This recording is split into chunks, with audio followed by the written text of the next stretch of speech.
Balance de materia y energía. Condensador, conceptos. Son dispositivos capaces de almacenar una determinada cantidad de electricidad. Están compuestos por dos superficies conductoras puestas de frente y aisladas por un dieléctrico, que este es el aislante.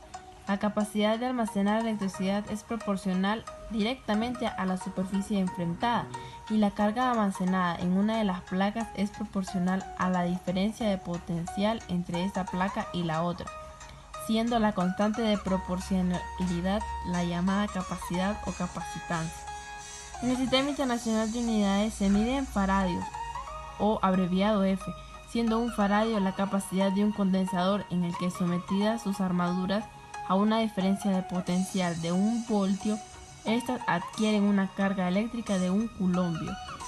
En los refrigeradores, el aire puede quitar el calor al condensador de dos maneras: por convección y forzada. Por convección, el aire que rodea al condensador se renueva y naturalmente, ya que sube al calentarse, creando una corriente ascendente como un efecto similar al de la chimenea. Pasteurizadores es donde se da el proceso mediante el cual se calientan las diferentes partículas de un producto con el objetivo de destruir los microorganismos patógenos presentes. El sistema utilizado varía en función de las propiedades del producto y de los resultados que se quieran obtener. Sirve para eliminar los microorganismos, proceso de pasteurización, y para homogeneizar cualquier líquido o mezcla, aunque pueden ser utilizados con cualquier tipo de líquido, como zumos o productos lácteos. Se recomienda su uso especialmente para preparar las mezclas líquidas a partir de las cuales se elaboran los helados. La metodología utilizada para resolver un balance de materia con reacción química es analizar el ejercicio e identificar lo que vamos a encontrar, localizar los datos proporcionados por el ejercicio, para proceder a plasmar un diagrama simple y una base de cálculo, cifrar y confirmar que esté balanceada la ecuación, y calcular el número de moles y multiplicarlo por la estequiometría adecuada. En cambio, si es sin reacción química, se debe interpretar adecuadamente el ejercicio para poder asimilarlo, plantear el diagrama y colocar las entradas y salidas correspondientes, trazar un volumen de control, elegir una base de cálculo y colocar los datos en el diagrama antes realizado, solucionar las ecuaciones de las variables que posean incógnitas. Ejercicio número 1. En una caldera se queman 10 litros de metanol por hora para generar calor. La reacción sucede en presencia de 2000 gramos de oxígeno. Balancee la ecuación, determina el reactivo limitante y cuántos gramos de dióxido de carbono se desprenden de esta reacción. Teniendo ya la ecuación, convertimos los 10 litros a centímetros cúbicos. 1 litro equivale a 1000 centímetros cúbicos. 10 litros multiplicando por 1000 y dividido entre 1 serían 10.000 centímetros cúbicos. Para sacar la masa, volumen por densidad. Volumen 10.000 centímetros cúbicos y la densidad, que es proporcionada por el ejercicio, 0.760 gramos por centímetros cúbicos. Multiplicando nos daría 7.600 gramos. Sacamos el número de moles para el metanol, que es CH3OH. Sabemos que es la masa en gramos entre el peso molecular, gramos sobre mol.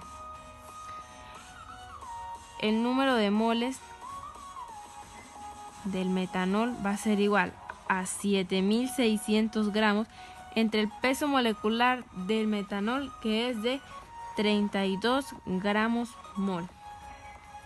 Dividiendo esto, nuestro resultado es 237.5 moles. Sacamos el número de moles para el oxígeno. El ejercicio nos decía que eran 2000 gramos entre 32 gramos mol.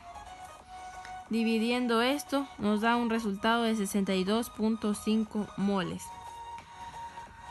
Sacamos 2 moles de metanol, reaccionan con 3 moles de oxígeno. 237.5 moles de metanol, ¿con cuántos moles de oxígeno reaccionaría? Aplicando una regla de 3, nos da como resultado 356.25 moles de oxígeno. 3 moles de oxígeno reaccionan con 2 moles de dióxido de carbono. 62.5 moles de oxígeno. ¿Cuántos moles de dióxido de carbono reaccionaría? Aplicando nuevamente la regla de 3, multiplicando por 2 y dividiendo entre 3, nos da un resultado de 41.66 moles de dióxido de carbono. Para sacar la cantidad de dióxido de carbono desprendida en esta reacción, la masa en gramos de dióxido de carbono va a ser igual al número de moles del dióxido de carbono por el peso molecular del dióxido de carbono. El número de moles es de 41.66 por 44, que es el peso molecular, nos da un total de 1833.04 gramos de dióxido de carbono desprendidos. Como ya resolvimos antes, el reactivo limitante en este ejercicio es el oxígeno. Calcula la cantidad de agua que debe ser suministrada a un intercambiador de calor que enfría 200 kilogramos por hora de la pulpa de tomate, de 90 grados centígrados a 20 grados centígrados. El agua entra por tuberías a 10 grados centígrados y sale a 25 grados centígrados del intercambiador de calor. El calor ganado es igual al calor perdido.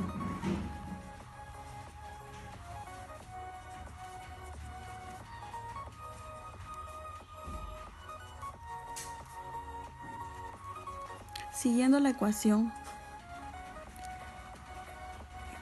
entran 200 kilogramos por hora de pulpa de tomate por el CP, que es 3.97 kilojoule por kilogramo grados centígrados. La variación de la temperatura, por la variación de la temperatura, 90 menos 20 grados centígrados, igual a la masa del agua, que no la conocemos, por el CP del agua, que es 4.187 kilojoule por kilogramos grados centígrados. La variación de la temperatura, 25 menos 10 grados centígrados.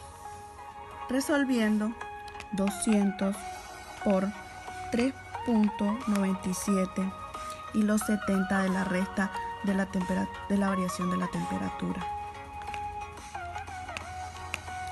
Nos da 55.580 kilojoule por hora, igual a la masa del agua, que no la tenemos,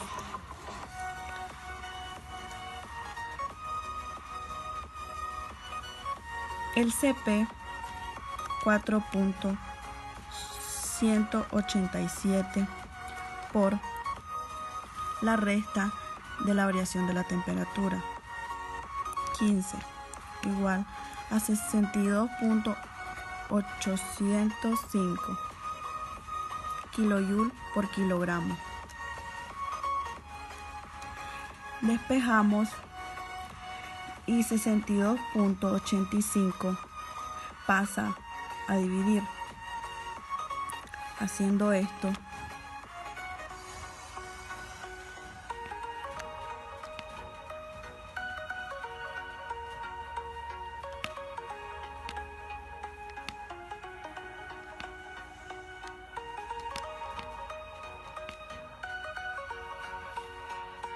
nos da